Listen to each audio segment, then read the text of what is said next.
Yeah. So to everyone, let me introduce Vishal. Vishal and me were there in ISC, and it was first that like we got interacted. And Vishal, as I already sent bio to all of you in Telegram group and over to mail also. So Vishal had joined ISC in 2017, and like we were together in ISC. He was AIR 7 at his time, which means 2017, and most of his MTech research was in machine learning.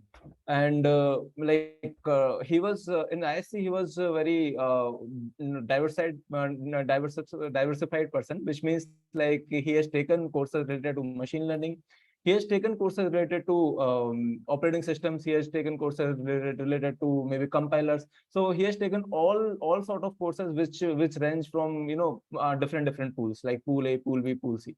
And yes, so he was like one of the top ranker in our batch, and most of our students, like most of our batchmates, used to go to him for any problem that we used to face, either in machine learning or in systems or in algorithms or be it any subject. So Vishal was one person to we go for. And currently Vishal is in IIT Delhi. He is pursuing his PhD under Professor Mosam. So Mosam is his main guide, and I'm not sure if he's like interacting with other professors. Maybe Vishal can tell you about more. And also like he was with me with at Amazon. So at Amazon he has worked around 2 years as an applied scientist. So we were together. Like I was there for one and couple of months, 1 year and I think 2 months, and Vishal was there for almost 2 years. So at Amazon also our tenure has overlapped, and obviously at ISC. So yeah, over to you, Vishal. Like thanks for joining in. And like yeah, so before I say anything, maybe you can introduce yourself and maybe you can proceed. Yes. Uh, I hope I am audible. Yes, you are. Yeah. Hey, hello everyone. I'm Vishal. So I will be teaching operating systems. So currently I'm working in machine learning and chatbots and all. And like, yeah, still I will be teaching operating system because since my BTech times, it is one of my favorite subjects. And so even in IIC, like Sachin mentioned, right? Like I took operating system courses and all that. So because I like it through and through, and like some time back I was also working in industry there. My job was also based on operating system. So I am basically fan of this subject, and that is why I am very happy to teach this as part of Go classes. So nothing more. So I'll get to the lecture soon. So in initial two lectures, I think it's very important that you understand the basics of operating systems even before we go into any of the this interesting topics like process management, memory management, and all that. Before even going to that, I think we have to go through some basic stuff, and that should help you actually to understand what are these different components are doing in an operating system, and what are exactly the problems that they are trying to solve, and like how exactly are they are trying to solve. So today's lecture and some part of the tomorrow's lecture also, I'll be covering most basic stuff. I'm pretty sure some of this has already been covered by Sachin and Deepak in other courses, for example, in this like C and like this discrete mathematics and whatnot, right? So the point being that is even though this concept seems very easy, it is very crucial that you all understand that, and you always keep those things in on back of your mind when you actually uh, start learning about operating systems, right? So just let me adjust my screen and we'll get started.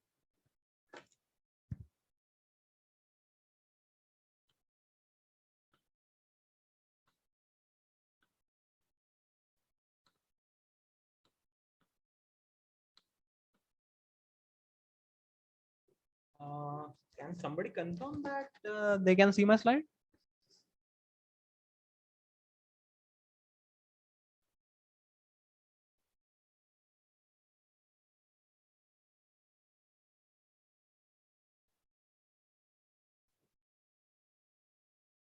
Okay, nice.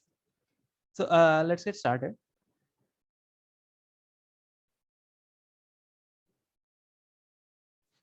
Keep the chart open also.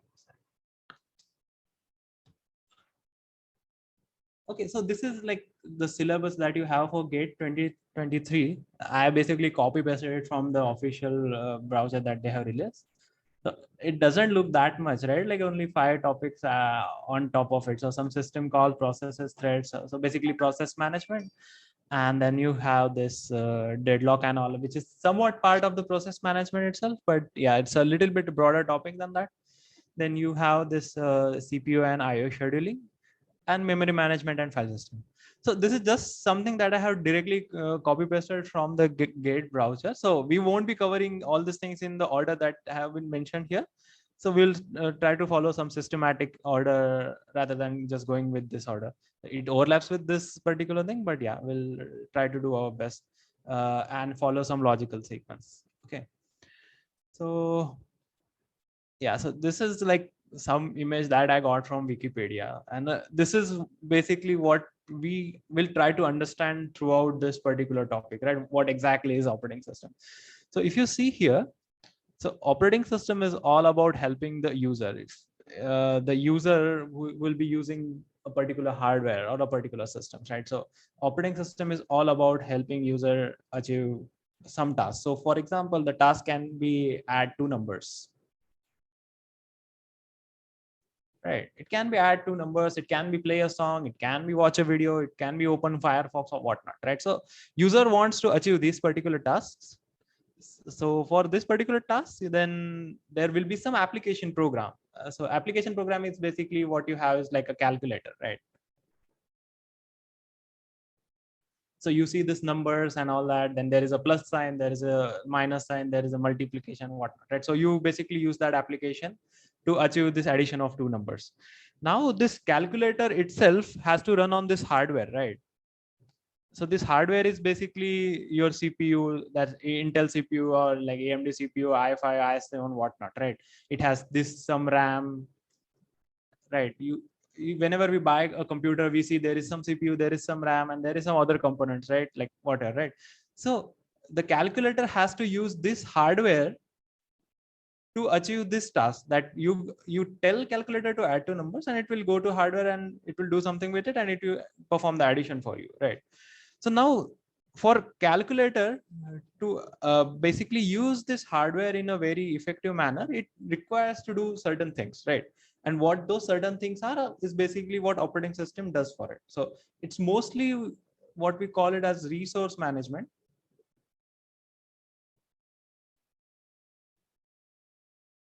So ideally calculator should have done this, but this is something that most of the application program need, right?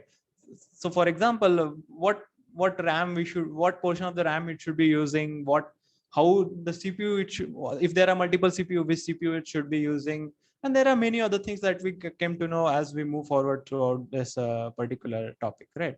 So this resource management is something that calculator needs to use this hardware in a proper manner. Again, I am telling something which is out of the blue. Like, so what do you mean by proper manner, right?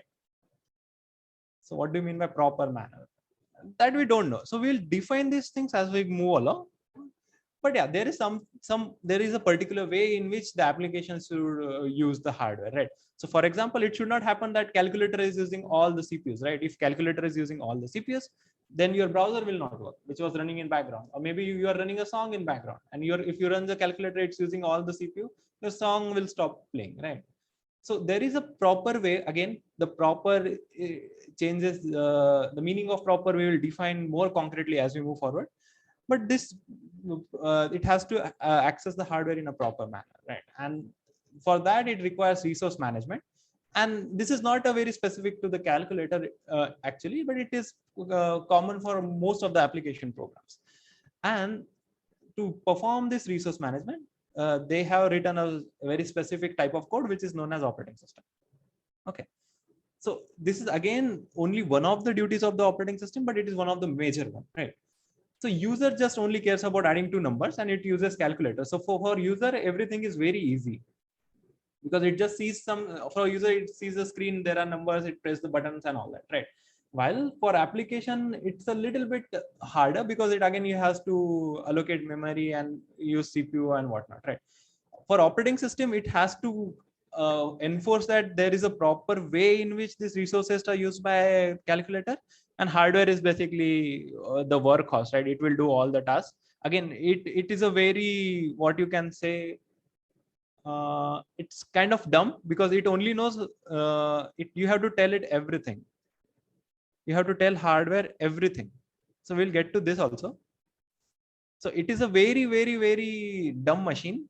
You have to tell it how to do things in a very, very minute manner, right? So for example, even if you say add two numbers, you have to tell is what is the first number, what is the second number, where is it stored, how to read that number, how to do addition. All those things you have to like stepwise, you have to mention it to the hardware, and all those tasks basically operating system will do for you. Will again, I am telling it in a like a hand wavy manner, but these things at this point will be abstract only. So even if you go through books and all, they will tell you these examples, whatever I am telling you, and like again, it will make sense, but to understand it in from a deeper level, you need to understand operating system at a much core, like fine grained levels. So we'll get to that along the topic, right? So any doubt in this?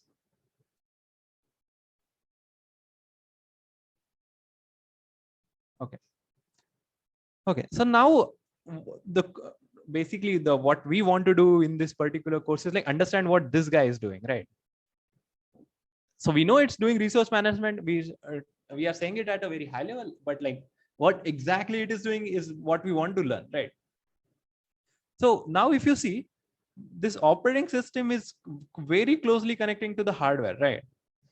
So because it has to manage the hardware, right? So operating system and hardware is kind of like married to one another, and like so if you want to write an operating system, or if you want to understand an operating system, it is essential that you understand the hardware properly. Unless and until you understand the hardware properly, you won't be able to understand the operating system. Okay, so because it is the program which works directly with the hardware, no other application program will work directly with the hardware, only the operating system works directly with the hardware. So before even we go to operating system, we should understand what kind of hardware for which the operating system is being written, or it's working with. That is the first part, right? Again, once we move forward, we'll see that there are some problems within the operating system itself. So for example, again, I am giving some future reference. If you don't understand this terminology, I specifically started with this calculator. At the end of this class, I will show you how painful it is to run a calculator on hardware directly. So just hang in there for a bit. I'll tell you why it is very difficult for calculator to run directly on hardware, right? So it can run, but there are so many issues that it has to take care of before you forget about writing the calculator code. All other things will come into picture, and we'll find that, okay, this is something I don't want to do. So at the end of the class, I have that example, and I will explain that to you at that time. Okay, so what I was saying is that like we will understand the hardware first, but in the future, when we start looking into this more detailed topics like process management or memory management, you will find that there are some things for which the operating system itself requires some help from the hardware. So it's not like the hardware is developed independently of the operating system. So hardware itself has some components that makes the job of operating system easier, right? So again, at this point, I will not go into details for this, but as you go forward, even in starting from this process management itself, you will get to know what are these components that are there in hardware, which are required by the operating system to function properly. Okay. So again, like these concepts, many of you might already know, but again, I'm doing it from this very, very low level, because even though they look very simple, they have kind of like they recur as we move along this topic. So for example, binary numbers, we know binary numbers from things like 9th or 10th standard or something like that. But binary numbers, you will again come into memory management when you have this address spaces and all, right? So it's always better to keep this basics in mind. Again, these are the topics. For example, these topics, right? These topics will be covered in this computer organization. Again, there it will be covered in much more detail. So we will be here in this lecture and maybe some part of the tomorrow's lecture. We'll try to cover it in a operating system point of view. So we won't go into too much details, but we'll basically try to cover only those points which are required by the operating system. So yeah, exactly, right? So binary numbers you already have covered in digital logic and whatnot, right? So this is just a refresher on this, so that like some of the computations or problems that we see later in the class, you should be able to basically connect that back to your digital logic thing, right? So by the way, all these systems are developed through digital logic only, so it makes sense to have a refresher on that, right? So again, this is computer organization. This will be covered in detail there. Then you have this fetch, decode, execute. Again, this is somewhat part of the computer organization, but we will again study it in operating system because we want to understand what interrupts are. So unless you understand fetch, decode, execute, you won't understand interrupts. So yeah, so that's why interrupt comes in the last. So these are the basic topics that I'll try to cover in today's class, and I will discuss this. If you have some doubts and all those things, we'll discuss at the end of the class, right? So let's get started. Yeah, so like again, these topics will be covered in multiple areas, right? So microprocessor also, it might be there in computer organization, it's definitely there and all, right? So if you have any doubt in any of these concepts during the class, you just ask the question, okay? So again, right, like binary numbers are basically zeros and ones, right? So every number that you have in decimal, we can represent using some kind of a binary bits or binary digits, right? So for example, this 10 in decimal, you can represent it something like this, 1011, and 15 is basically represented as like 1111, right? So again, each of these digits here, we call it a bit. So basically this 15 is a 4-bit number, right? And again, this is a 4-bit number. So if you have 16, 10, it's basically written as this in binary, right? And it is again like a 5-bit number, and so on and so forth, right? So in actual hardware, when you go into the hardware, these 1 zeros are actually voltage levels, right? So again, these are the details that you don't need to indulge too much into, but it's basically some voltage level, like 1 is basically +5 and 0 is 0 or something like that. That is the hardware implementation, right? So again, like depends on the hardware, but this is generally the case. You have 2 levels. 1 is basically +5 and 0 is basically 0, right? So I guess like this binary, again, like +5 -5, we don't care, but there is some, what I want to say is like all these things are there in hardware in some form, right? So at this point, we are only concerned about hardware, right? So like these are like some basic questions that you have. So in your hardware, let's say you have n bits, like for example, something like this, 0, 1, 2, n minus 2, n minus 1. These are the n bits that are there in hardware. Okay. So what we want to understand is like, if my hardware has this n bits, how many numbers can it represent? Okay. Is the question understood by everyone?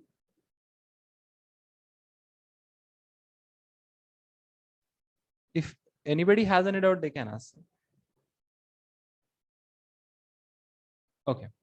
So basically, you have this n bits in your hardware, and we want to ask how many binary numbers we can represent using this n bits. So again, like it's basically combination, right? So every bit can have 2 values, zeros and one. So here you can have 2 values. Here again you can have 2 values. Here again you can have 2 values, and so on so forth. Again 2 values, again 2 values, right? So the total numbers that you can represent is basically multiplication of this. So this is basically per combination formula that we have, right? It's basically, then you get is basic 2 raised to n, because there are n positions, right? So total numbers that you can represent with n bits is 2 raised to n. So the lowest number, so now I am saying unsigned integers only, okay? And in this lecture, we only consider unsigned integers, okay? So we don't have to worry about signed integers throughout operating system. If we do, I'll let you know. Apart from that, it's mostly unsigned integers as far as operating system is concerned. Okay. So the lowest number that you can represent using n bits is basically 0 when you keep all zeros and all, right? And the highest number is basically this one, 2 raised to n minus 1. So these are total 2 raised to n numbers. Okay. I hope this is understood. Any doubt up to this point? No, right? Okay, great. So another question, again, these topics might seem to be kind of like trivial, but this will come in handy when we go into memory management, especially when we are solving problems, right? So again, now I have an integer n. So question is, what are the minimum number of bits that are required to represent this number n in binary? Okay, so for example, I have, let's say, number 17. So how many bits do I need to represent 17 in binary, right? So for me, I know that 17 is basically this. So I would say 5 bits, right? So again, we can have something like 22. Again, it will have around 5 bits only, right? Then if you get 30 up to 31, it will be 5 bits. And 32, it will be 6 bits. And so on and so forth, right? So for this, you basically have a formula, which is basically something like this, right? Number of bits required will be ceil of log of. So okay.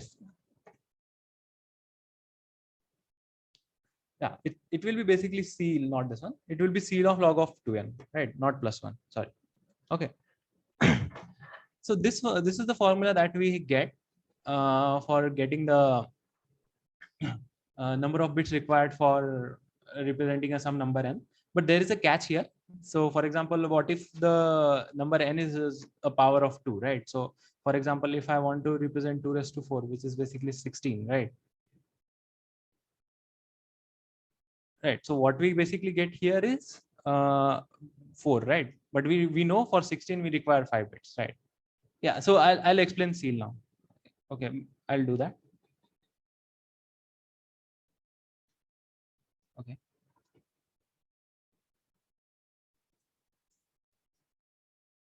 So ceil function is basically for any number, let's say any number x, right? Ceil of x is basically the or may not the largest.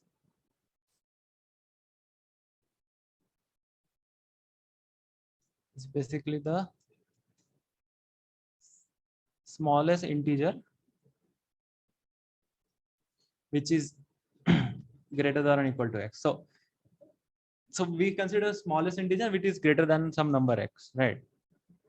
So for example, it's 1.5. Then the smallest integer which is greater than 1.5 is 2. So ceil of 1.5 is basically 2. Okay. Similarly, if you have 1.8, it will again be 2. If you have 2.9, it will be 3. Something like this, right?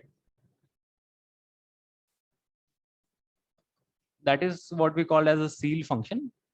Again, it can be represented as this also. This is just a symbol for ceil function. Again, the smallest integer which is greater than this number x, right?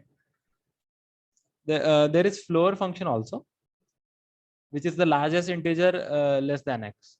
So if, for example, if you consider floor of x, it will be again the largest integer which is less than x, right? So for example, for 1.5, the floor will be 1, right? Right, less than equal to x. Again, for 1.8, floor will be 1. For 2.9, floor will be 2. Is everybody clear about ceil and floor functions? Okay. So coming back to this particular problem, so what we want to find is what is the minimum number of bits which are required to represent a particular number n, right? So so the formula that we get is basically this one: b is equal to C log of 2n. So what we take the number n, we take the log of that number with base 2, and then we take a seal of that. So for example, if I take 15, right? So log so 15 is basically what we know that it is less than 2 raised to 4 because it's less than 16, and it is greater than what 2 raised to 3, which is basically what 8, right? So this is something we know, right? And if you take a log of this 15, it will be somewhere between 3 and 4, right? Something like that. So log of 15 with respect to base 2 will be between 3 and 4, right? And if I take a seal of that, then it will be 4, right? Is that understood? So I'll write it down here again. Log of 15 will be some 3 point something, some number here. And if I take a seal of that, 3 dot something, it will be basically 4. So I will take 4 bits, right? So that is the formula. But this formula will not work if you have if your n is in power of when n is in power of 2, right? So for example, if your n is 16, which is 2 raised to 4, and if you take this formula, right? So what you will get is basically this. So again, I'll write it down here. So log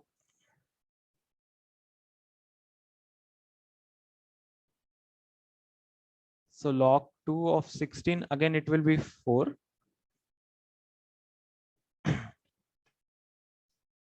But again, if I take a seal of it, again, it will be 4 only, right?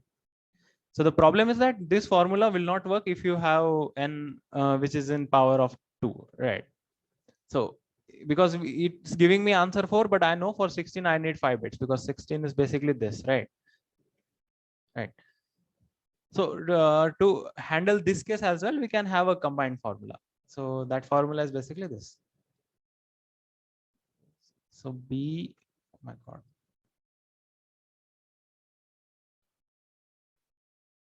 B is equal to, again, this is a floor function.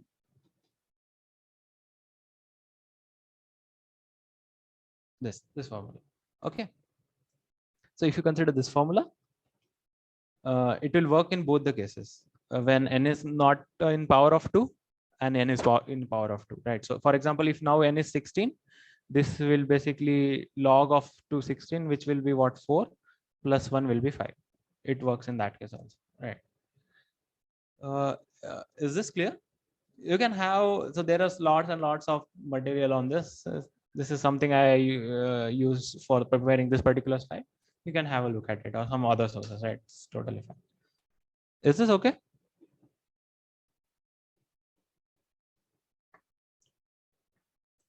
Okay, so let's go forward.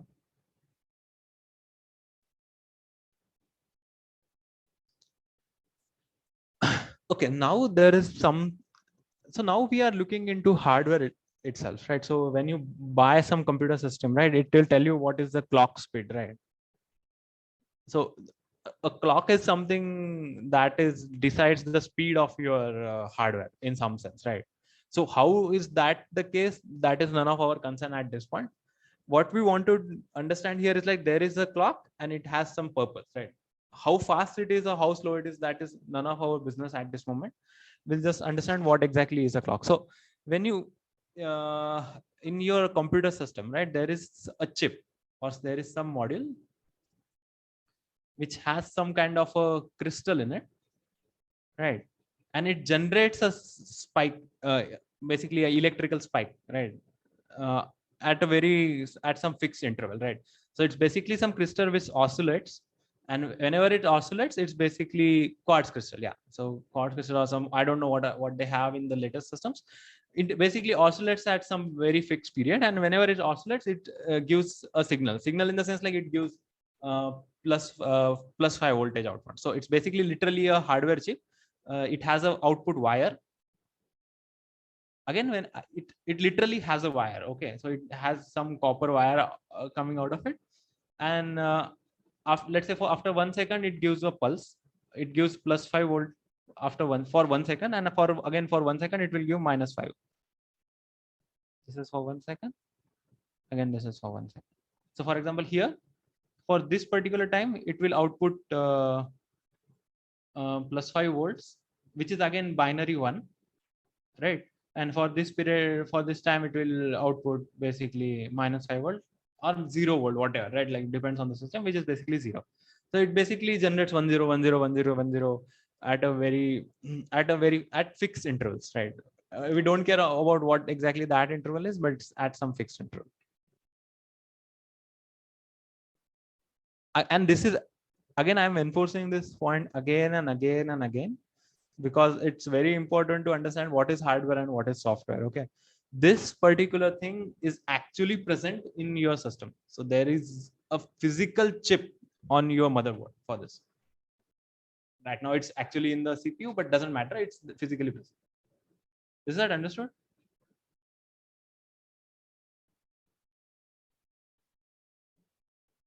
So we'll be needing clock everywhere. We will be needing clock while understanding CPU. We'll be needing clock while understanding scheduling. Okay, this is basically how we measure time, right? So it's basically a counter. We just count 1, 2, 3, 4, 5, 6, right? So 1, 2, 3, 4, 5, 6. So after 6 oscillations, do something. After 10 oscillations, do something. So this is what we use in case of scheduling. So it is important that you understand what exactly is a clock from operating system perspective. Correct. So yeah, so the chip oscillates. When I say chip oscillates, it basically there is some kind of a material inside. It just gives out this pulse at periodic intervals, right? How exactly it does that, we don't care. And when we say pulse, it is basically a voltage pulse, some electronic pulse. So positive is plus 5, negative is minus 5. Again, depends on the hardware. Currently, I guess it's 2.3 or something other voltages there. Point being that it basically gives you this 1010 signal, right? Irrespective of what voltages are. Okay. Yeah.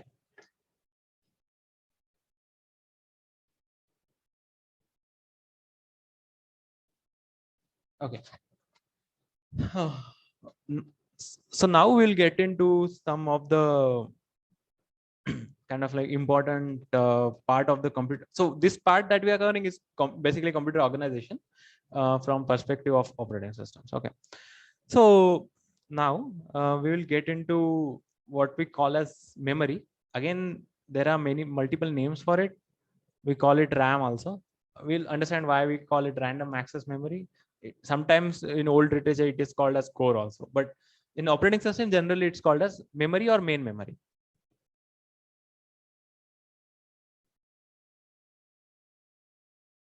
Okay. So to understand memory, we consider a C style array like this, right? So A is the name of the array, right?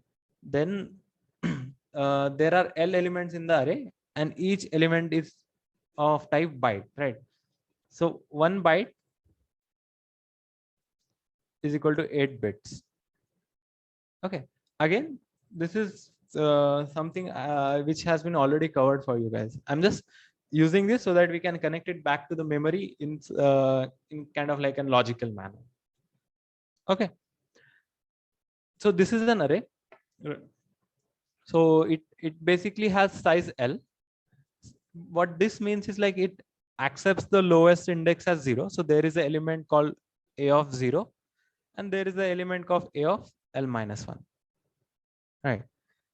And ideally, there is no element at A of L. So anything after L minus 1 is basically illegal.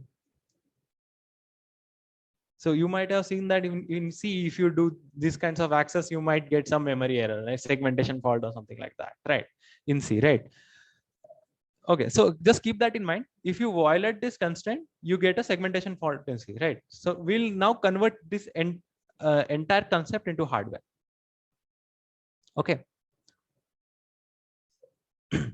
So hardware in C, what you get is basically some array, and it is array from your perspective, right? In hardware, it's exactly implemented using this, what we can say. Okay, so it is exactly present, like your memory is exactly this. This is what is your memory. Your entire memory or RAM is basically this only. It is a very big array. It has a size L, and each element in this array is of type byte. That's all memory is. Okay, and it accepts this index 0 and 1, right?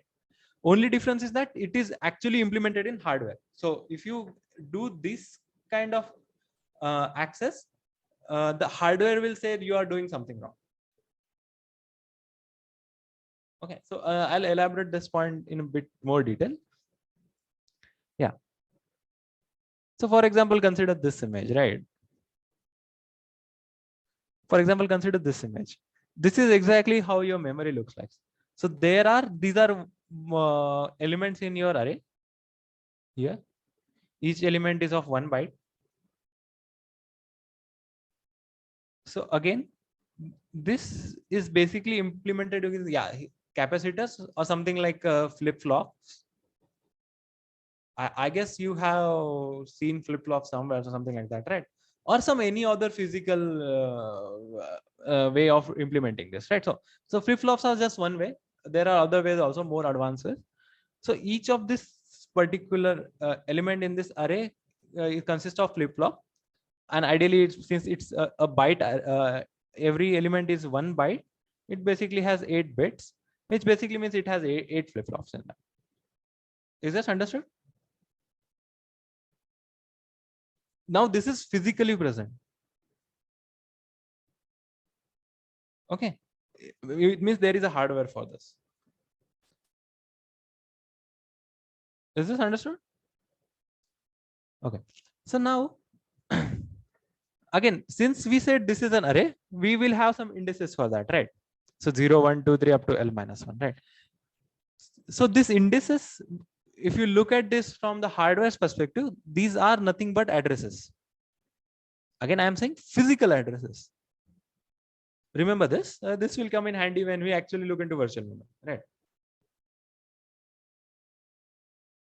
These indices are nothing but addresses, right? So 0 is an address, 1 is an address, 2 is an address. Literally from 0 to L minus 1, there are addresses, right? Now, since everything in the computer is binary, you just convert these indexes into binary numbers.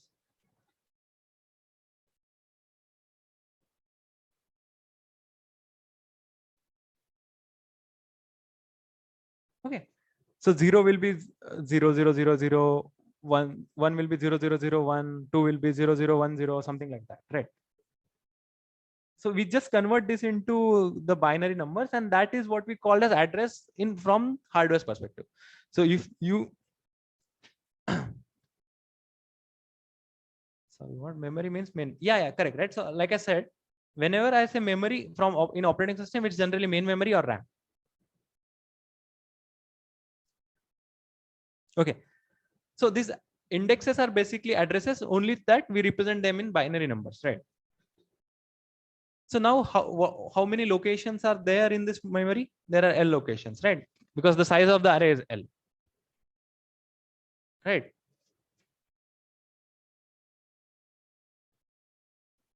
This is okay, right? Now my question is, how many bits will I require to represent this addresses, this entire addresses? So my lowest address is 0, my highest address is L minus 1. So how many bits will I require to represent total of L addresses? Again, I am saying whenever I say these numbers from operating system point, it's basically, these are basically unsigned integers, right? So this we already saw, right? Yeah. So C log L was one formula, but we came up with a better one formula, right? Which always works, right? Yeah. So it's basically floor of log of L plus 1. This formula works in both the cases, when L is in power of 2 or whether L is not a power of 2, right? So that will be the total number of physical lines present in this address. I'll elaborate that. Okay. So I have, this is my array 0 to L minus 1. From my perspective, I'm basically using unsigned integer to address this array. But for hardware perspective, this will be binary 0 to up to a into whatever L minus 1 has in binary, right? Whatever binary conversion is there, right? So this, what we call as addresses, require L, again this log L plus 1 bits. Let's call it B bits, right? To represent this number in binary, I will require these many bits, right? So to input to this array will be this many bits. This will be input to the array. Since my input will be again always in binary, and this will be my input. So I will pass to this array this B bits, and I'll get out, I'll get something as an output, right? So this B bits are basically what we call as address lines. Again, when I say now, whenever I say lines, it's basically some wire, physical wire. Okay. Literally, there is a connection from some other source to this particular memory, which is again physical, and there are B lines like that, right? Or address bus. Yeah, somebody said address bus. Even that is the correct way of saying it, right? So input to this physical memory is basically some address which are basically B line, B size bus. Again, B is in the B bits will be input to this particular physical memory. So there is again some chip known as memory controller. It will read this B bits and it will check which of these locations to pick, right? So you pass in some address and it will check which of these locations should be made active, right? So maybe this one and all that. So this is somewhat achieved using this multiplexer and demultiplexers. Right. Again, you must have seen this in this digital logic. You take it as B bits as input, and basically then you select one of this location using multiplexers and demultiplexers. Okay. Again, how exactly that is done, that is the part of your computer organization. But from operating system perspective, this is what we only need to understand. Again, I am emphasizing that this is basically passed on the physical line. So there is a wire, these B bits will flow on this wire, and then memory controller will decide in hardware. There is no code involved as such. In hardware, it will decide which one to enable, and it will make that particular location active. Okay. And when we say active, it's basically that whatever is there in this particular location, it will be connected to some other bus known as data. So it will be again 8-bit. Okay, so basically consider it to be like a gate. So operation is basically like this. You have multiple memory locations, and you only have one outlet, one output gate. So this is your data output. Right. This is your location 0, 1, 2, 3, and so on and so forth. And then you have address input.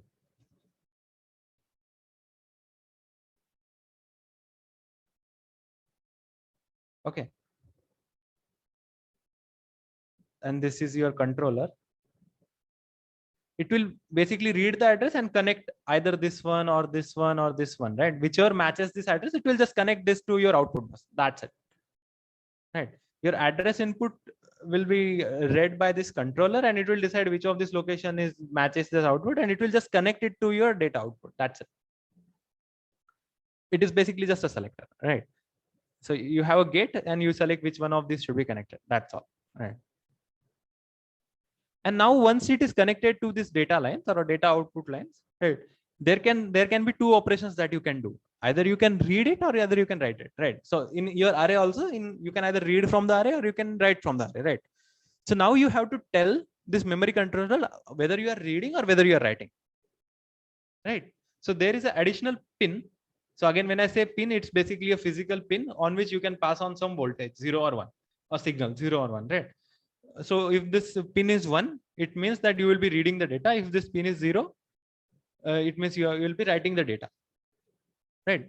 So basically, to read the data from this particular any particular location from this memory, you have to pass in the B-sized address to this line, and then say that and pass a signal 1 onto this particular pin, and you will basically read it from the data line.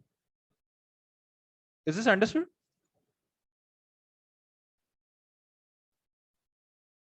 Again, this is like very low level detail, but like this will be crucial when we actually go into virtual memory.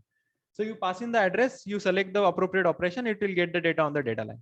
For writing, again, you pass in the address here, you pass in the data here, and you say, I want to write. You set this pin to 0. Then memory controller will realize, okay, this is the active location. This is the data that I have to write it in here. Okay. Any doubt in physical memory?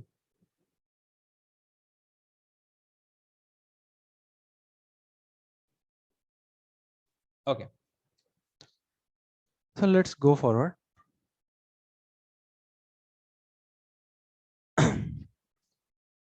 Data is 8-bit at this point only, right? So I'm just explaining some very simple computer organization architecture. Our newer system might have different than 8-bit, might have 16-bit, it might have any other configurations, right? So, but as long as we are working in this operating system paradigm, we are considering that data is only 8-bit, right? So we will update that as we move along when we go to memory management and all that. At that point, we'll update all this understandings again. At this point, it just consider that it is to be 8-bit. That means it doesn't relation between address line. Correct. So address size of the address lines and size of the data lines has no connection whatsoever. So I can have 10 address lines and basically 8 data lines, or 16 address lines and 8 data lines, and 128 address lines and 8 data lines. It has no, what we say, it has no relation in between. Correct. I hope everybody understood that.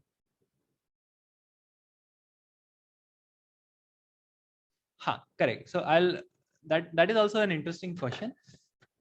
So when we, so this can be answered in a way we do the C array. In a way we access the C array, right?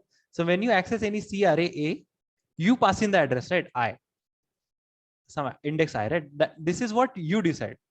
Programmer decides, right? Or I'll just say program decides. So it might be computed in an array, it might be computed through some other program, whatnot, but it's basically decided by the program what index to be used for accessing this particular array, right? Array does not tell you which index to use, right? Array will not tell you that this is the index that you should use. You have to tell array which index you want, right? It is basically the same thing. Since you will be the one who will be giving the address, this has to be unidirectional, right? You have to pass in the input. That's why it's unidirectional. But data is the other case. You can either choose to read or either you can choose to write. So that's why it's bidirectional, while address is unidirectional. Okay. So let's get to CPU now. Again, this is like a very high level picture of CPU. So I'll try to basically summarize this in few operations, and we'll go from there, right? So again, like basically what CPU does is basically addition, subtraction, is a multiplication, division. Then it can do this operations, right? This and or this basically logical operations and all that. It can again do bitwise operations like and or, again not and whatnot, right? So it can do all those operations. So you pass in two numbers, A and B. It again two binary numbers. It can add, all CPU operations are binary operations.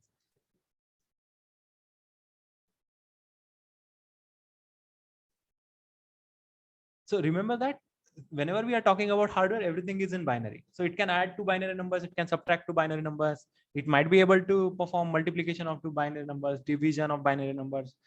Again, this will be implemented as binary numbers only. This is again binary bitwise operations and all that, right? So all these things are implemented in hardware. So in digital logic, I guess the adder and subtractor might have been covered, right? Or it might be there in computer organization. Yeah, so it has basically some similar structure here also. All those things will be pushed into this particular block of CPU, arithmetic and logical unit. Right? How it is exactly doing it, we don't. It doesn't matter. We don't care. It is just that we can do all this operation that we should be aware of, right? Is this okay? Now the second part is basically this MMU. It's called memory management unit. So this is arithmetic and logical unit. So you have a name here also. This is basically memory management. Again, on a very broad level. Yeah. So don't go into that virtual and physical right now. Right. At this moment, we only know that this memory management unit will provide this address. That's all. You want to run some program, and it program needs some kind of an address, and this address will be generated by this MMU unit. Right. It does much more than that. But at this point, it basically generates whatever is input to this particular memory, physical memory, right? Physical memory requires address and this bit, right? And this data. So whatever is required by this required by this memory chip, again, this is a chip, will be generated by MMU. At this point, again, we will refine this as we move to memory management, virtual memory and all. Okay. Then there is something known as control. So its control is basically the part of the CPU which understands or tries to understand a program or code. So you write some code, right? So that CPU should understand that code. Now I'm using it in a very loose sense. There are other processes involved, like you have to compile the code, it have to convert it into assembly code, then it again have to convert it into byte code.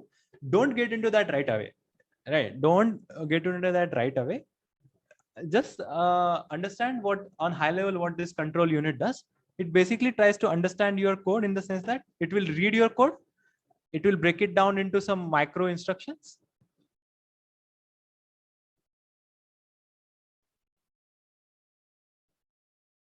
and it will then try to run that code. So you basically, when you say a plus b, again this will be in your byte code or binary. The final code will be in binary. You will get to that. It will read this particular thing and it will try to understand, okay, these are the operations that I have to do, and that it will basically run those operations. That's it. Right. Again, I'm explaining this in a very high level manner. Once we get into a little bit of a compiler, I'll tell you what exactly this is. Even in process management, when we study this process fork and exec, right? At that point also, I'll elaborate this in a further detail. Okay. So any doubt in these three particular modules or subsystems? Okay, great. And finally, there are something known as registers. Again, these are basically flip-flops. Only thing is that they are inside your CPU itself. So they are on chip. They are on your basically CPU chips. And it basically means that CPU has a very faster access to this particular register. So again, when we look at the high picture, I will explain what do we mean by faster access. Right? It basically at this moment, just understand that this is also some kind of a special memory. Okay, it's just some kind of a special memory. I'll explain in detail in sometimes after 2-3 slides. Okay. Additionally, there are many things. So for example, there is something known as a cache. At this point, we don't care about cache. We'll get this cache. We'll again go to this cache when we actually get to memory management. So there is something known as translation look aside buffer. We'll again touch base on this at that point, right? Anyway, these caches will be covered in computer organization, L1, L2 caches and all that. It's just an optimization trick. For operating system, at this moment, we don't have to care about this, right? I just want to just give a hint that this is not the complete CPU at this moment. These are just some blocks of CPU which are of interest to us at this particular point. There are many other components inside it.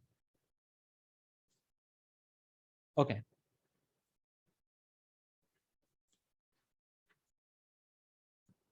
Okay. So now this is what is something that we want to understand before moving forward. It's called fetch, decode, execute cycle. So this is something what CPU does all the time. So whenever you start a system, all CPU can do is basically this. CPU knows this only. Again, this looks like straightforward, but this itself is a very complex operation. But ultimately, this is what any CPU does. It basically fetches something, it decodes it, and it tries to execute it. That's all. All right. So I'll explain that. So when we say fetch, right? So you have written some code. So maybe I will write program code. Again, I'm assuming this code is something that this CPU can understand. It is stored somewhere in the memory, right? So your code is stored somewhere in the memory. So again, this memory is basically a big array, right? Again, 0, 1, L minus 1. This is a big array. And in somewhere in this big array, you have stored your code somewhere here, right? So it will, the CPU will fetch what your code from this particular location. So it will basically read this particular location. Now, when I say read, it will read from this memory. So it will, for reading this, it will require an address. Again, this read write bit, and again the data line.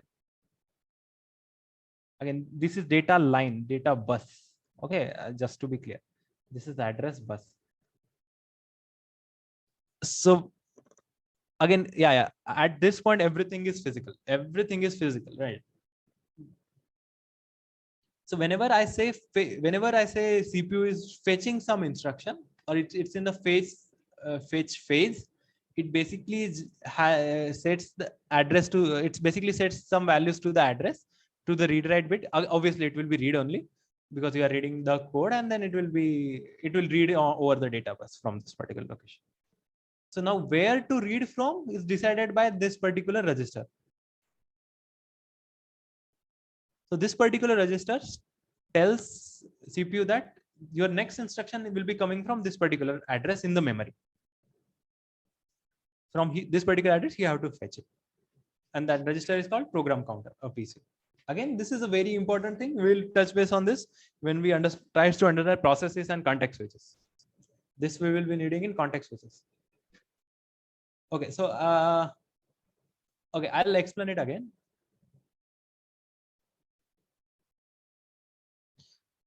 So what fetch does, right? So fetch basically has three. The main kind of like purpose of fetch is to read instruction from program code to CPU, right? So you have written your program, it is somewhere in the memory, it has to read from it. Now the first question, where to read from? So it is there somewhere in the memory, but where it is, that address you will need, right? What is the address? Again, now when I say address, it will be binary address, right? From what address should I read this particular instruction, right? So this address will be given in program counter. Again, who sets that address? I will get to that in some time. Assume that it's already there in program counter, and from this we have to read. So now we know from this address we have to read something, right? Now, how do we exactly read? We go back to our memory diagram. This diagram, right? So if you want to read something, what you have to do? You have to put that address onto this address bus, right? Again, you have to set this read write bit to read, and then you have to read it over this data bus, right? So this is what we already saw in the memory, and this is exactly what it will be doing. So to do this, put the address, again address basically is this thing, program counter, on address bus. Again, address bus is to memory. Then basically set the read write bit to read, and then read the data bus. Okay, so just a single fetch operations performs all these things. Okay, you have to put it on the address bus, then you have to set the bit properly, and then it will read it from it, right? Again, this happens very fast, right? So we don't even realize that this is happening, but this all happens in hardware. This is hardware. This entire thing happens in hardware. Is that understood? We have not at all touched software anywhere up to this point. Everything is going on inside hardware. Okay. So once this has been read from the memory, you said something in some code. You have written some code, right? It has now read it into its memory. So basically, second is decode. So the fetch reads instruction from memory. Again, the PC not change. Again, we'll get to that. Don't rush. PC will get to that again. Right. So now fetch reads the instructions from the memory. Now you have to understand this instruction, right? So for example, if you read instruction like add 1,2, maybe this is the instruction that you read from the memory, right? So now this means that you have to perform addition operation in your ALU with these as the parameters, right? You have to add 1 and 2, and you have to use some circuit in ALU, right? Again, I am saying circuit because all of this is hardware, right? So this decode logic or decode circuit will perform all those operations, right? Like it will set up all those operations. So it will understand that, okay, this is an add instruction which belongs to ALU. These are the parameters, right? And all that, right? It will basically understand all those things. And then once, and if you go into details of it, this is basically something known as micro instructions. Again, this is not of our interest from operating systems. You will get to know this anyway in your computer organization, right? So we will not dwell too much into it. But like if you want, if you are interested, you can look into it. So it will generate some kind of a micro program out of it. Even a single instruction, it will generate some micro program. Again, this entire thing is in hardware. All these things are happening in hardware. And whatever is the micro instructions that are generated by decode, it will basically execute. Execute in the sense that this guy decides which of the components or which of the circuits in CPU should be used, and execute will be actually run the circuits. That's it. So here it decides that ALU should be used, and here ALU actually runs. Okay. So everybody understood fetch, decode, execute?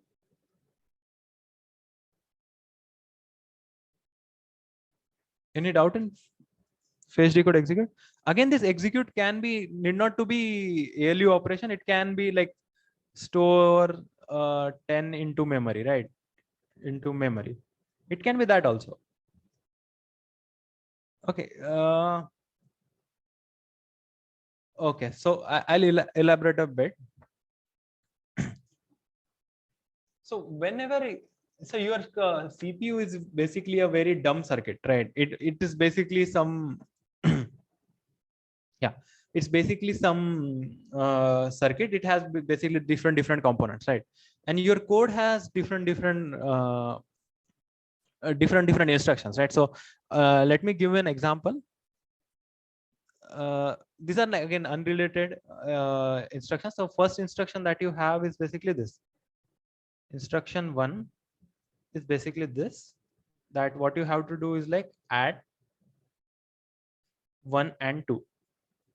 This is your one instruction, right? Again, instruction 2 is basically store 10 into some address, let's say K. Okay, some address. This is something that is there in the program itself, right? So both of these instructions will be run by same CPU, right? Because there is only one CPU. This instruction will be run by same CPU. This instruction will be run by same CPU. The CPU has different components to perform these different operations. So for example, for addition, it will be using arithmetic and logical unit. For memory operation, it might be using MMU. Is that understood? Any doubt up to this point? No, right? So note that all these things are actually hardware, right? Hardware, when I say hardware, it's basically some circuit, right? It's a digital logic circuit, right? Some digital logic is going on. It's basically that circuit itself, right? So whenever it reads this instruction, it has to decide which circuit to use or which circuit to enable. So shall I enable ALU or shall I enable MMU, right? So in this case, you have to enable ALU. In this case, you have to enable MMU. Is this understood? Right. So this is on broad level, this is what we call as decoding. It is basically just decide which circuit to pick or decide which circuit to enable.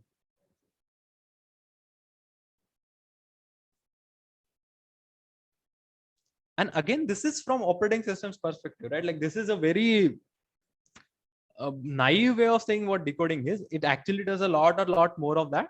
But from at this point, when we are just starting to learn operating system, this is enough for us, right? When you look into this computer organization, you will find out, okay, this is not what it is, right? There will be a lot of more things that are happening in decoding phase. But like, yeah, up to this point, this is okay for us, right? Once this decoding has happened and the circuit has been enabled, you have to run the circuit, right? So in the next phase, it will execute the circuit. That's it. Yeah. Is this okay? Right, let me check. Two values from memory when memory only be called, right? Yeah. So again, like that is a very complex program. We have to add two numbers and all, right? So in case we have to add two numbers on the memory will only be called. Yeah. So in that case, you have multiple instructions, right? Adding two numbers from the memory. Like I said, at this point, assume that this is a single instruction, right? Actually, this is not how the system works, right? This thing will be split down into multiple instructions, again, by your assembler or compiler. Compiler will break down this instruction into multiple sub instructions, right? So for example, load 1 into some register, then load 2 into some register, and then perform addition, register 1, register 2, and then again save, something like that, right? At this point, what we are saying is that this is something that CPU understands. This is what we have assumed, right? This is not what CPU will understand in real life, but at this point, just for the sake of explanation, we assume that it understands it, right? So ideally, when we have program like this, let's say A is equal to 1, B is equal to 2, C is equal to A plus B. It will be converted into a very fine-grained program, right? So for example, move 1 to address of A, like whatever is the address, right? Then again move 2 to address of B. Then again, and then again, when we say C equal to A plus B, we have to first load what address of A to some register A, right? This is a register. Again, load address of B to B. Again, this is a register. And then basically add A comma B. So it will add A comma B and puts the results into, again, result is in A. And then basically save A to address of C. So something like, so this is the actual program that your compiler generates. Something like this. If you see, you have to tell everything, right? What should be put into 1, what should be put into 2, how should this addition be performed?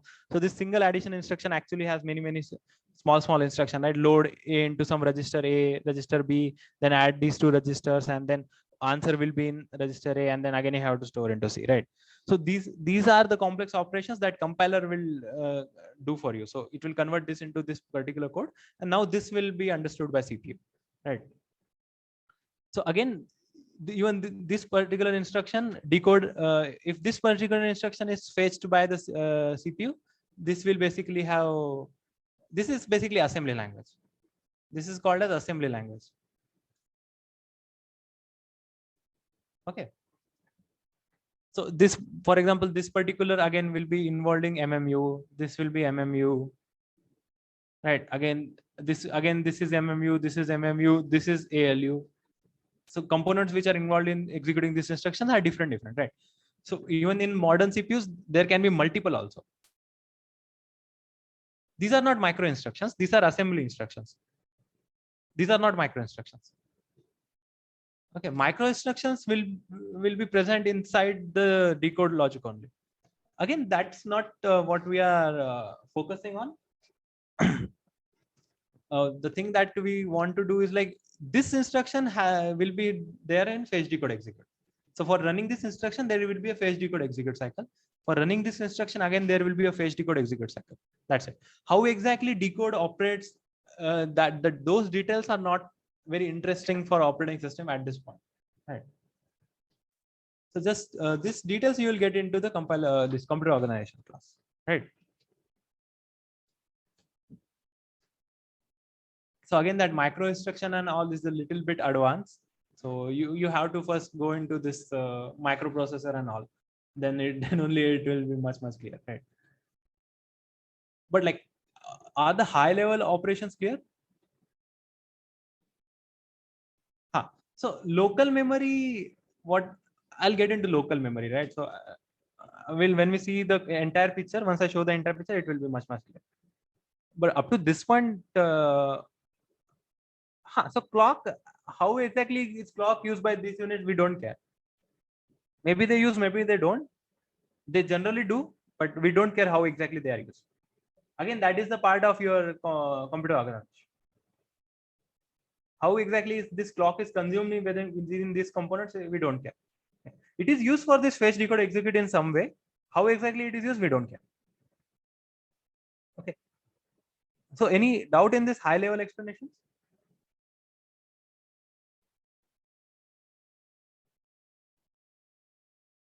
Okay. So now let me show you the bigger picture. So this is what your computer is. This is basically known as the address and data bus. Yeah, this we can call it address plus data bus or just data bus. Anything. This is basically your motherboard and nothing else. It has this copper lines and whatnot, right? It's basically that, right? So your CPU, your memory, and your other IO devices like keyboard and whatnot, right? Keyboard, mouse, and whatnot are connected to your motherboard, right? So whenever let's say CPU wants to read something, it will send the message to this memory controller through this address and data bus. So all these things will be there in this particular data lines only, address and data lines only. That's it, right? Now, if you see this is your main memory, and these are your registers, right here at this point. So if you see, if you want to read from the main memory, you first have to set up the address onto this. It will go through this line. It will reach your main memory controller. Then it will decide which of this particular locations to enable. Then it will enable that, and then again you have to read it from here again back to CPU, right? So if you see, the signal travels from CPU to memory and again memory to back to CPU. Is that understood? Again, everything is hardware. When I say signal, it's literally some current is going from this CPU chip to the memory chip, right? So there is a pulse from here to here and again going back to here. So this adds what we call as latency. So traveling to send a signal and get the message back requires some time, right? So that is what we call as latency, right? So reading from memory takes some time, right? Because in some sense, it is physically very far away from the CPU, right? Is that understood? This is because of the physical distance between CPU and memory, right? There is some delay or there is some latency. These registers is a somewhat kind of like memory only, but they are directly on the same chip. So they are on the same chip. They are on the same chip as CPU itself. Okay. So it means that you can access them in a much faster manner because there is no latency. Or latency is very, very, very low because they are very physically very close to one another. Is this understood? So that's why registers are generally faster. Not generally, they are always faster, right? Compared to main memory because they are very close to one another. Only thing is that you cannot have. So for then one question can be asked, right? Like why can't I just take this complete block and directly put it into CPU, right? That is a valid question, right? Why even have this kind of arrangement, right? Yeah, exactly, right? So there is a cost issue. Cost in the sense like literally manufacturing such a design is very hard. There are some hardware issues with that and all that, right? Again, there are heating issues also. If you have too much hardware at the same concentrated into same area, it heats up and then there is a heating issue. Then you have to add a fan that basically increases the cost, right? So there are this physical and economical restrictions to such designs, right? So this is something which is economical and can be mass produced also. So this is something that we have followed, right? I hope this overall design, do you have any doubt in this overall design? Okay. So now when I say IO devices, right, this part we have not touched upon yet. So it is somewhat similar to memory only. Again, it will have some kind of a controller inside it. Again, it will have some pins, literally hardware pins, to which you can send some signal, for example, read and write signal, and you can read from these devices, right? So one such controller is basically USB controller, right? So USB controller literally has a USB chip. You can send, your CPU will send signal to this USB controller. It will then reply with some data or something like that, right? So operation wise, it is somewhat similar to memory only. In some sense, it's very similar to memory, right? So once we go to the file system, you will understand that at least in Linux, everything, all the IO devices are files only. But we'll get to that once we reach file system. Okay, it's quite interesting. Is this okay then?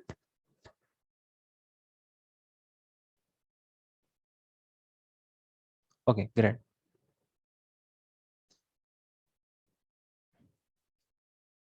So let me know if you have any doubt up to this point.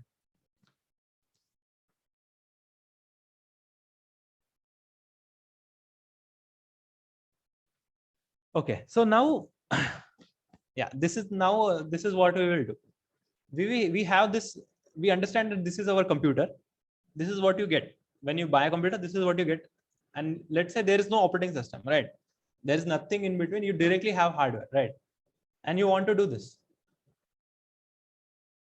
You want to basically take two numbers and add them and put the value in this another variable C. Okay. That's all you want to do. So how to achieve that with this particular computer? Again, I am saying there is no operating system as such, right? So first thing that you have to do is you have to write this program. So this is your program, right?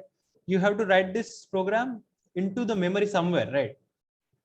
So in your memory here, that program has to be written somewhere, right? So these are the steps that you have to do. You have to write this into your memory, right? Okay.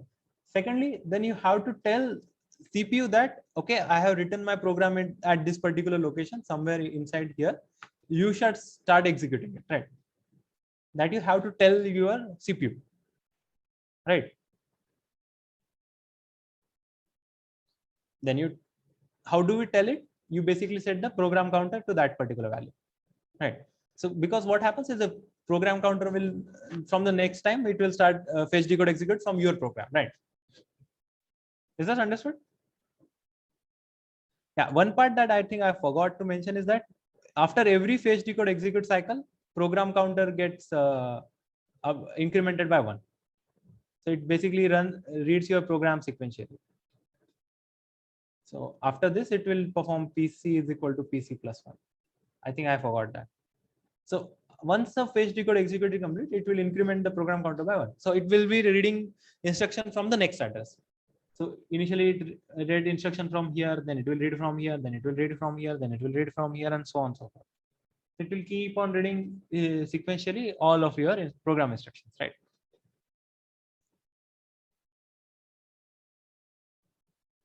Yeah, so you have to set the program counter to a particular value, and from the next fetch decode execute cycle, it will start running your program, right? Then it will basically read this. It will read instruction one by one, this and this. It will execute it, and it will store the value into C. Whatever, right? Is this understood? That is how this particular CPU or this particular computer organization will execute this program. Is this understood?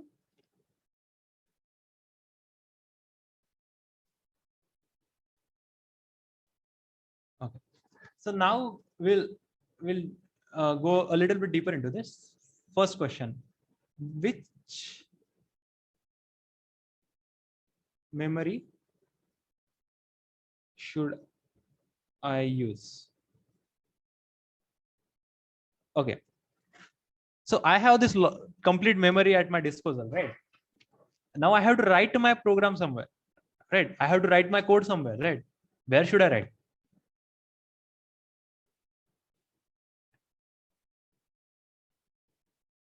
No, not secondary memory. I have this main memory, right?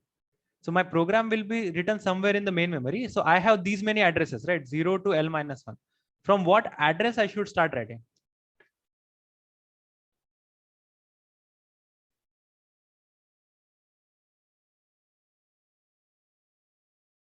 So it first is basically L is equal to, or maybe address 0. Somebody said address 0. This is your choice. Second one is like anywhere. Third one said depends on availability.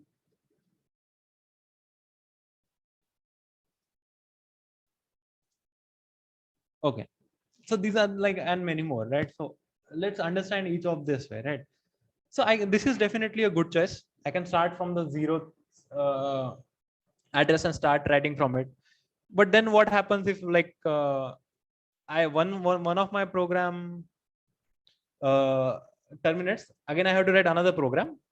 So for example, like I write one program here, it takes up to this much memory, it terminates. Now I have to run another program. Then again I will write from here.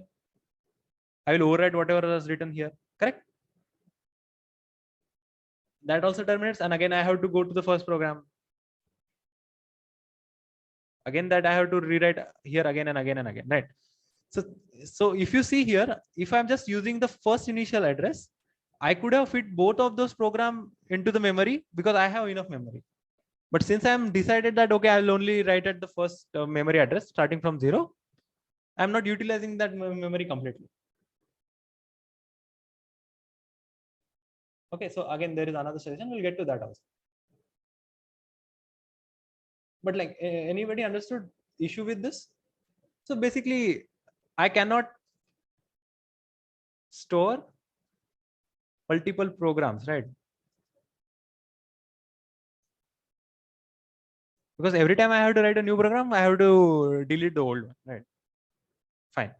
So one solution was that to store consecutively, we can store, right? So one solution for this was store consecutively. Store one after another. Okay, we'll get to that. We'll get to this solution. So now when somebody said anywhere, right?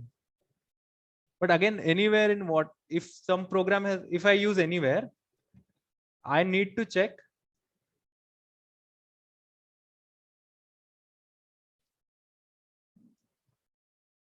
some other program is not there, right? If I am going to write something new, I should first ensure that there is not something already there, right? If So if I don't have any other option, I will unfortunately have to delete something. But if I have enough memory, and if still I am writing some overwriting some already written program, that is not good, right? Right? Is that understood? Yeah. Then third thing is basically depend on the availability, right? Okay. So this is somewhat similar to this, guys. Store one after another. So store one after another basically means that I have to keep track which memory is used by which program. Right, I have to keep track of that, right? So one after another is basically doing that the same thing. This is also doing again depends on availability, is also doing the same thing in some sense, right? Somebody says greedy approach. Again, if you say greedy approach, again you have to store the details, which part of the memory has been used by which program, right?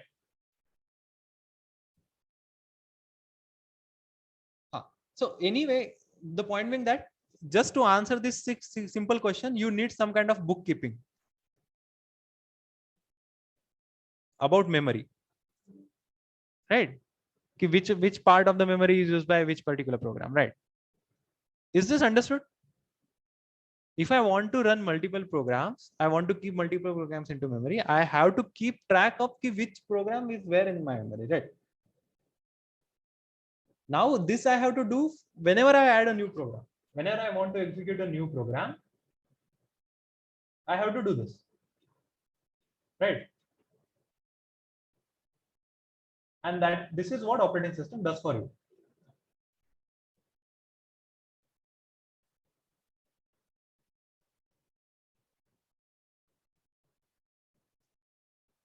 All these things that we are discussing right now, it's basically what operating system does for you. So don't get into details, right? Is this the solution or is there internal fragmentation or whatnot? Understand that there is a problem. Without an operating system, you have to do a lot of work just to run A is equal to 1, B is equal to, and C is equal to A plus B. Right? Don't worry about the solution as of now. Understand that there is a problem. That is the first part. Everybody agree that running a program on this on our own is very difficult because you have to do all those things, right? So if it would have been the case that I just want to run one program and I'm done with it, then no problem, right? That is a happy ending for everybody. But that's not what you buy a computer for. You never buy a computer for just doing A is equal to 1 and B is equal to 2 and C is equal to A plus B, right? Okay. So my question was this. So consider that this is the program that you want to execute on your system, right? If this and the first step of executing this program on your computer is basically to write this program somewhere into the memory, right? You have to write this program somewhere into the memory. Everybody understood that? Yeah. So my question was that I have this complete memory, which has L locations. Here, it has L locations 0 to L minus 1. Where should I write this program? That was the question. So I have location 0, location 1, location 2. I can start from location 0 and write the program from 0 to 10 or 0 to 20 or whatnot, depends on the program size, right? So that was one option. Start writing your program from 0th location. Is that understood? What was the question? Question was, where should I write this program into my main memory? And there were few suggestions. First suggestion was that always start with 0. That was the first suggestion. Second suggestion was that write anywhere you want, right? And third suggestion was depending on availability, and there were a few other suggestions, right? So one thing is that if this is the only program that I want to run in my entire life onto this system, then I am good to go, right? But is that why you buy a computer? Just to do some calculation and just throw it away later? No, right? You want to exactly, right? You want to do lots of video, dekhna hai, gana bajana hai, and like what some creative activities or whatnot, right? So generally, you don't buy a computer just to run a single program. You buy it to run multiple programs, right? हाँ, अगर इतना ही ऐसा होता तो life अच्छा था. खरीद के रन करके छोड़ दिया, right? It's not the case. Then the question is, if that is the case, it means you have many programs in your memory, right? That is something that is required from your side. As a user, you expect the system to do that for you, right? Now then this question becomes difficult, right? Ki, where should I store the memory? Again, the question is still the same. Ki, kahan store karna hai? Where should I store this new program? Right? So we saw that starting with address, always using the same address 0 is not a good way, because then you will be deleting some programs, right? Which you might need later also. That is one thing. Then when again if you store it anywhere into your memory, again the same issue is there. You might end up deleting something that you might need later, right? And then there are some suggestions depending on the availability. So you keep track of what memory is used by what program and what is the free memory, and you use the free memory. That was another suggestion, right? So is this understood? Somebody asked a question about explain the question, like elaborate the question again. Uh, is this clear now?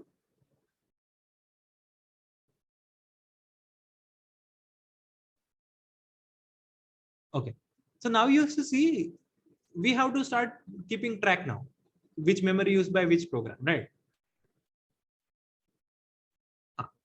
So again, like there are some suggestions like hashing and what, I guess hashing with block size and all that. Yeah, that are totally valid solutions, right? But that's not the point. Point is that whenever I'm starting a new program, I have to run all of this. Again, I have to write this code, right? I bought my computer for running addition and program something like that, but I still have to write all this code. कि bookkeeping कैसे करना है and all that, right? Imagine that anybody who is not from computer science or like any technological background, some other guy is like using this system, would he be able to write this code? Yeah, exactly, right? जिसको मतलब बिल्कुल ही computer का कुछ पता नहीं है, he just wants it for some application purpose, would he be able to write this code? No, right? That's why you need operating system. Operating system does this for you so that you don't have to worry about it. So when we say operating system is designed for convenience, this is the convenience that we say. कि ये जो low level, these low level operations that are very crucial for running program in a safe manner, you don't have to do this. Operating system will do it for you.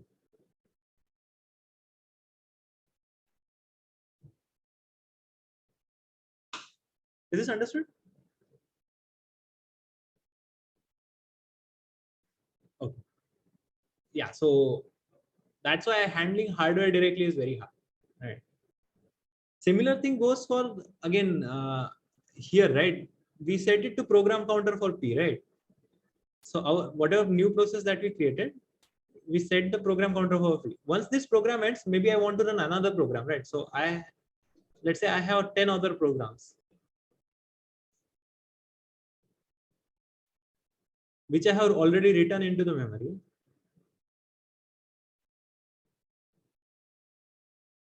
Once this program execution is complete, I have to run any of the other programs. Is this understood? So I want to initially I wanted to run the single program. Now I am saying that this program I want to run, but there are 10 other programs also, right? So what I want is like once this program terminates, once this execution completes, I want to run some other programs, right? Is this understood? Then the question is which other program?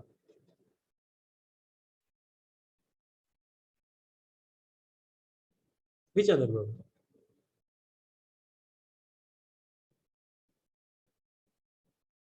Okay, again, we can discuss this in the same manner. These are the ways we can do it. The thing is that here when we discuss this, we discuss this thing with respect to memory, and we got memory management in operating system. This was what we call memory management. We'll discuss this later in detail.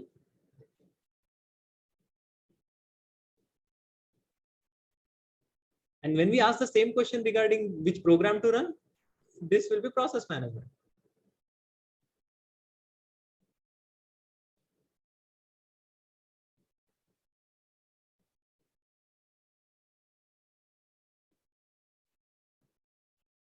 Okay.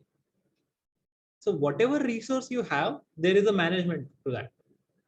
So memory management concerns itself with main memory, process management concerns itself with CPU, and file system concerns itself with IO devices, right? So again, the same question, which and what, right? Which program should I run? What memory should I use? Which file I should use? All those things again fall under this management, and all those things the operating system will do for you, right? If you don't have an operating system, you have to write the code for all these things, and that will make using a computer a very bad experience, right? I don't want to write like kahan pe rakhna hai program every time I want to like play a song, right? That is horrible, right? Take the computer, right? So hopefully at least you guys know, have a little bit of motivation about why do we need operating system. Okay.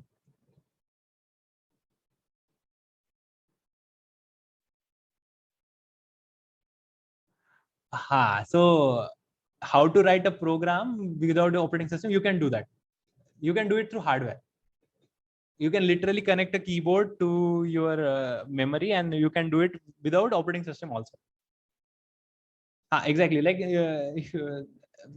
at this point, that's not our concern, but you can do it through some hardware kits. There are specialized kits just for sake of demonstrating that this is the problem, and through that you can do it.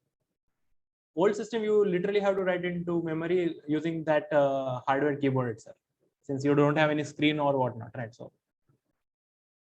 you have to do it through some specialized hardware itself. Specific codes, yeah, correct. Okay, so this is like the final topic for today. Let me check my part. Okay, we can go. So yeah, so finally we get to interrupts, right? So when we say interrupt, it means we are interrupting somebody, right? So what we are interrupting here is basically my fetch, decode, execute cycle.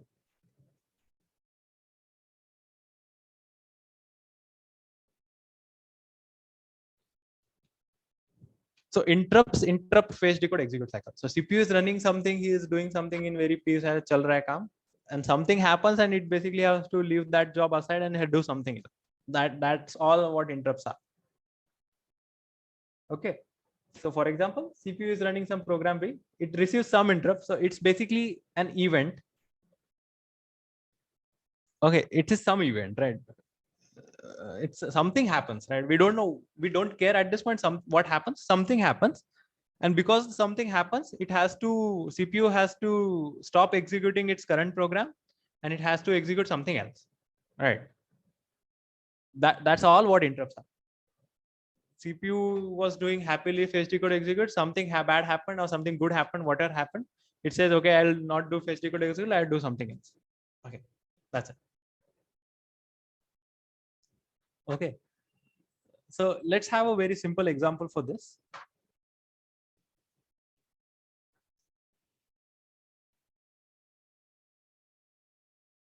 So this is your CPU.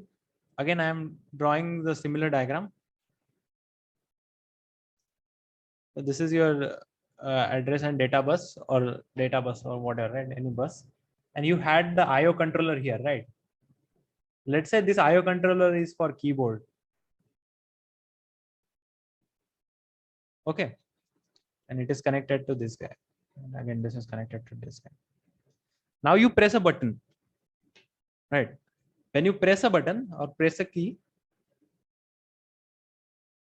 is basically equal to, there is some event. So what is the event? That you press a key? You pressed a key, right? That's it. So what should CPU do in this case? It should ask this question, which key was pressed? So CPU should check which key was pressed.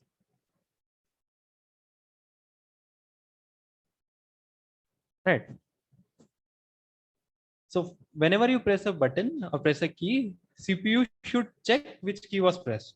Right. So to understand, to acquire this knowledge that which the key which was pressed, there is some code which checks the key that you pressed. Right. There is some code. Who has written that code? We don't care. There is some code, right? Whenever you press a button, there is a code that CPU should run, and it will get to know, okay, I press V or I press D or I press O or something like that, right? There's some code. So, so yeah, so you understand the setup, right?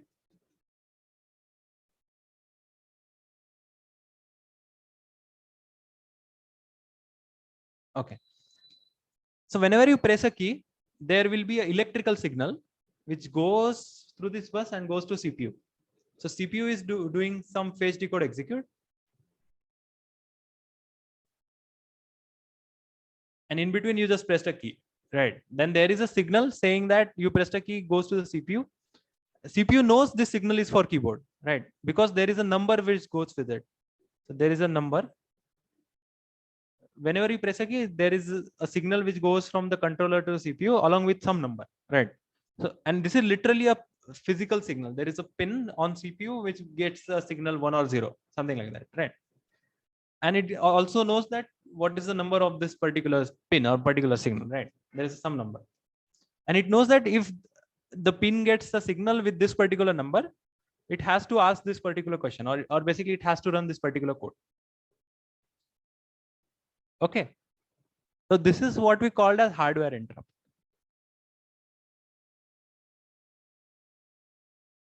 And these are the one like very straightforward to understand. Some event happens in real life, some event happens, and then there is a hardware signal to the CPU, what code to run.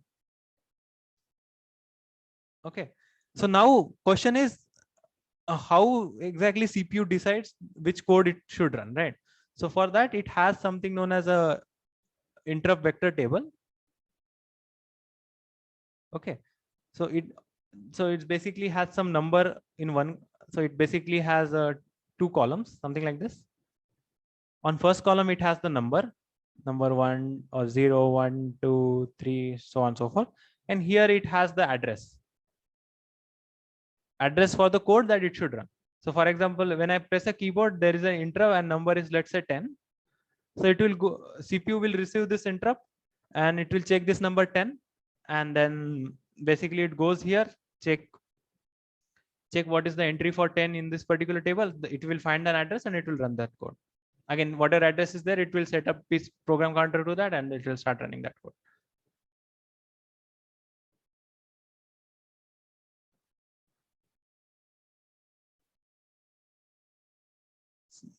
So does CPU keep checking particular wire all the time? So no, right? So that is the whole point of having hardware interrupts. CPU doesn't have to check all the time whether there is a signal on a particular pin. Rather, whenever there is a signal, it will automatically like interrupt the CPU to run these things, right?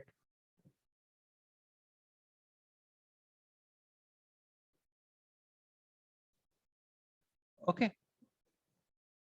So what you have just described is basically what is called as polling. So polling in the sense that CPU will keep on checking whether there is a signal or not, where there is a signal or not, where there is a signal or not, right? And this is basically wasteful, right? It's basically waste, right? Why do you always have to keep checking for an event that rarely occurs, right? So instead, other mechanism is that you develop your hardware such that whenever there is an event, it automatically transfers CPU to some code that you want it to run. That's it. And that's why hardware interrupts are for in the first place. They don't have polling, they have, it's basically called interrupt only, polling versus interrupts, right? Is this clear? Yeah. So whenever there is an interrupt, the CPU will get a number. It will take this number, it will check into this interrupt vector table. It's basically literally a table. It will match that number with the first column and it will check what is the address in the second column. Then it will load that address into program counter and again it will start executing. Right. Right. Is this okay?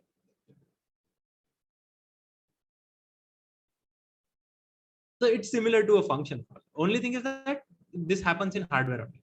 So it's similar to a function call, but it's in hardware. So these are what we call as hardware interrupts, right? So there is another way of initiating an interrupt. which are called as software interrupts.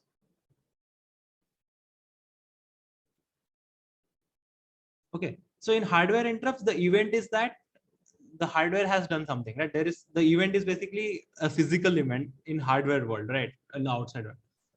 In software interrupt, the program itself has the signal. So program contains an instruction that calls an interrupt.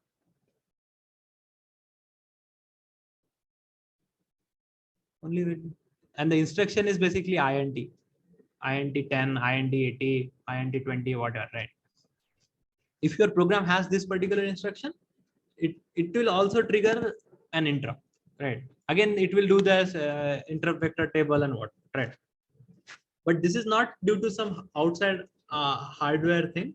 It is something that you have written in your program itself. That's why it's called software interrupt. The only way to change CPU job is to change program order. So hardware interrupt directly changes PC. Does not directly change the PC. It changes through this IVT table, right? It changes all those things through this IVT table. Again, that entire thing works because the entire thing happens in hardware. Interrupt servicing happens entirely in hardware. That's how it works.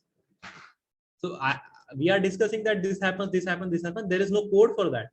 It is literally a circuit that does it all, which is frankly quite amazing, right?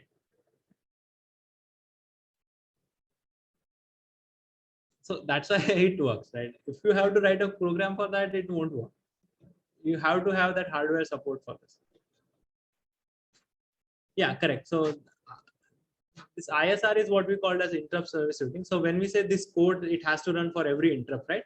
That code is called as interrupt service routing. So for a given interrupt, there is a code that has to be run, and that code is called as interrupt service routing. So again, routine is basically function in interrupt service function. What? Right. That's it. Is this okay?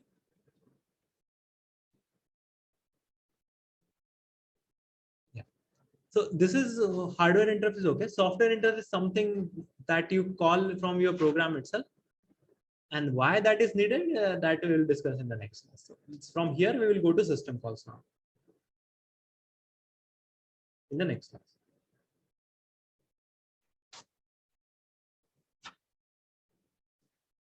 This is just for understanding. So this is today's class was something basic things that you should know even before you start studying operating systems.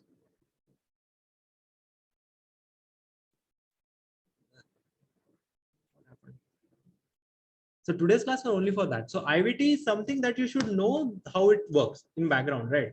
So for example, if there is some tricky question comes in the exam, right? Like which is somewhat related to this, how exactly IVT operates, right? So you should know that operating system uses IVT in some sense, right? You should not be completely relying on that. Okay, there is some interrupt and it will just take care of everything. How exactly that interrupt is served, that you should know. So for example, this interrupt vector table, right? So for implementing the system calls, operating system expands this table, expands IVT to add entries for system calls. Again, I did not discuss this today because we will discuss it tomorrow anyway, right?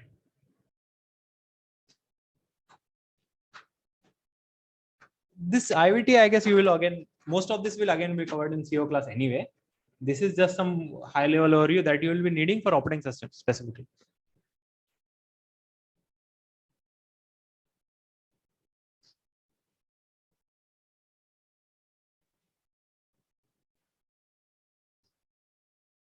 Kind of, yes. So it's giving priority to whatever event that has happened. It need not to be a user operation. It is just some event, right? Need not be a user generated event. It can be system generated event also. For example, there can be a, again, like this we will study in process management. There can be a timer interrupt also, which is not user generated. There can be a timer interrupt also. But again, this is not user generated, right? This is something else that has system itself has triggered. So it is some event that has to be entertained at that particular moment. That's it.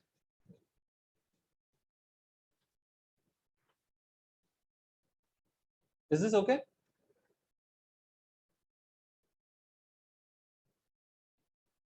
Side projects, at this time I don't recall anything. I'll let you know in tomorrow's class.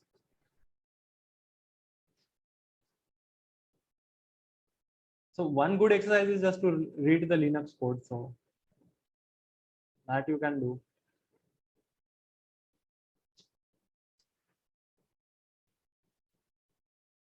Okay, any questions?